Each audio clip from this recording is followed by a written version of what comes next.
my first guest tonight is an actor, he's a writer, he's a comedian, and he's also written a book, which is something you do if you're a writer. It's called Familyhood. It's in stores now. Please welcome the lovely Paul Reiser, everybody.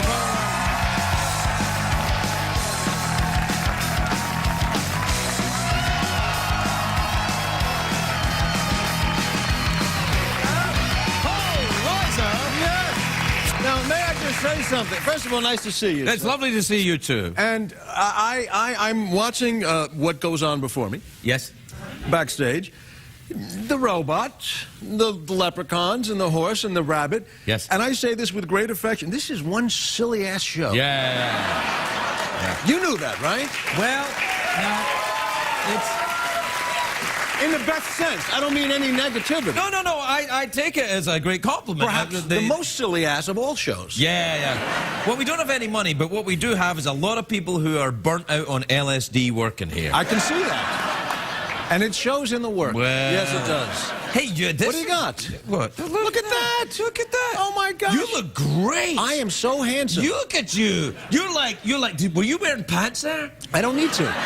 You're just like, you're wearing your shirt and then just below you, just your tanned, muscled legs. Exactly. Yeah. Had the book been bigger, you would see the whole well, thing. But maybe in the paperback you can go... Yes, go the other way. Yeah, you can just show the legs. And let them guess, whose crotch is that? No, they'd know. They would know. Yeah, if they know anything about Hollywood rumors, yes. Enormous, yes. You don't mind me saying so. Yes. Yeah. And by the way, not only, I'm very proud of this book, not only, I think it's funny and there's some touching stuff in it, but even if you don't read it, it's a lovely coaster. Yeah, you put a cup of coffee. Look at that. Yeah, you don't stain the table. And say you're not a coffee drinker. You see a fly. It's a nice weight. Not too thick. You're not damaging the furniture, but you're killing whatever it is. Well, actually, this is not really furniture in any. No, but I mean, but the people at home. This too hard. This is going to go. Not. Yeah. That's why I wrote the book a little thinner than others. It's good. Yeah. Now, what is this about then? Familyhood? It's about teaching your kids to rob people. Exactly. Yeah. It's like Robin Hood, but with a family. Right. This is about my family, and because when you're, as you know, when you have children, when you have a life, you think often, I might be the worst parent there is. Oh. And so it's when you put things out there and people go, yes, I'm so glad I'm not the only idiot out there. Yeah, no. And you find out, people read the book and go, thank you for sharing. What age are you boys? I have two boys, 15 I have and 2 10. boys too. There you go. Yeah. We can get together. We have almost 10. No, they're 10 and 3.5 months, mine. All right, so, well, we could throw the little guy. Yeah. Look at a team. And they could he's about ready for... Yeah, he'll be all right. And I was away for a couple of days, and I get home. Were you in prison? I was in prison. Yes, I was. Yeah. But it was short. I got out. Yeah.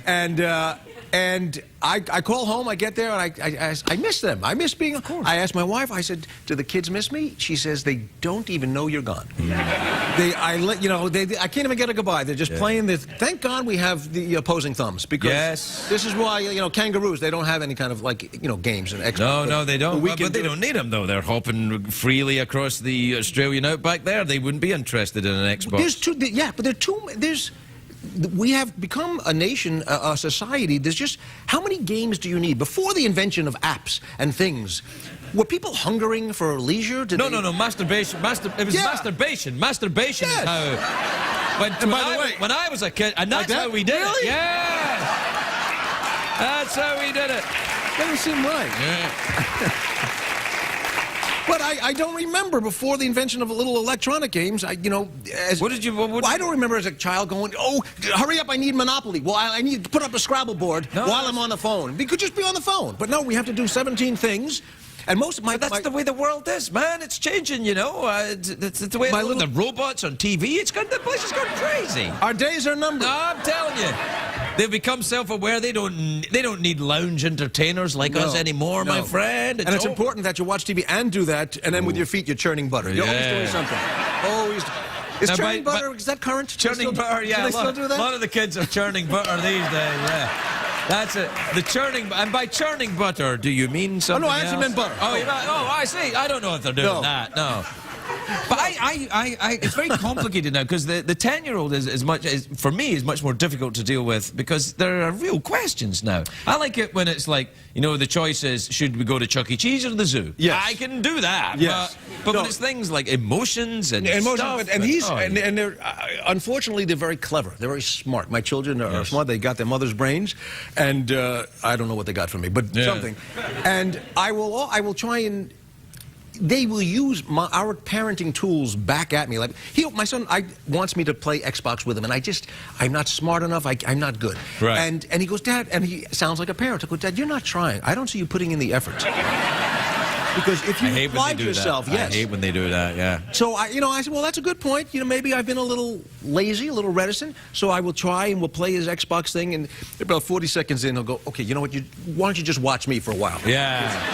To see how I do it. Yeah. Because I'm not good. Now the older one, girls, I suppose, are If you know any 15, actually he doesn't even want 15-year-olds. He wants like 30-year-olds. Yeah. Well, I think we all. We were at a Laker. We were at a Laker game a few months back, and the Laker girls come out, and I just pick one. You know, Christmas is coming up. Just pick one. And then can you do that? Because I don't normally go to the basketball, but I'm changing my mind. I'm usually at the hockey, but I'll go to the basketball if... There's very few skating girls. Yeah, no, I know. Because it's cold. And they can move so quickly, you can't catch them, so...